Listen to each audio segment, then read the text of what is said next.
针对8月23中溪核三厂公投的这个议题，有亲子团体呢是来呼吁社会唔通互核灾的风险来威胁到咱后一代的子孙。民间团体嘛要伫全国来举办读绘本的行动，透过台语的囡仔册，和囡仔做伙来思考这核能到底有啥物款的风险，培养囡仔参与公共议题的能力。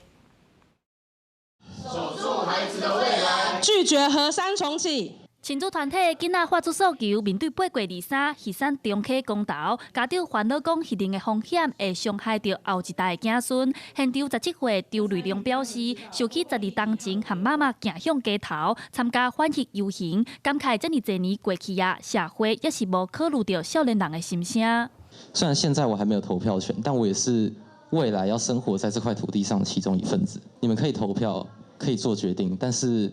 最终要活在这些决定里的人，是我们这一代的。民团表示，核三厂就设伫咧恒春的长站台，若发生地震，恐惊会予日本福岛核灾这款的事故伫咧台湾发生。民团嘛指出，根据世界卫生组织的统计，福岛的居民得到大肝归肝的比例明显有提悬，特别是查某囡仔得肝的风险超过70%。福岛的核污水到现在都还在持续排到海里面的争议，应该也就说明了核灾对于环境的影响也是这么的源远流长。有一些风险，也许它发生的频率没有到很高，但是只要发生过一次，后果我们就无法承受。另外，民团认为，若是要重新启动40年历史的核三厂改善设备，时间绝对不是3档、5档就当解决的代志，这是大笔的社会成本。因以芬兰的核废料处理厂做例，建设的经费就超过300亿的新台票，但是台湾到今也未有基本的规划。民团呼吁要有较齐全的配套。它的零件已经运转40年，就算真的要重启，也得进行全面的安全评估、检修、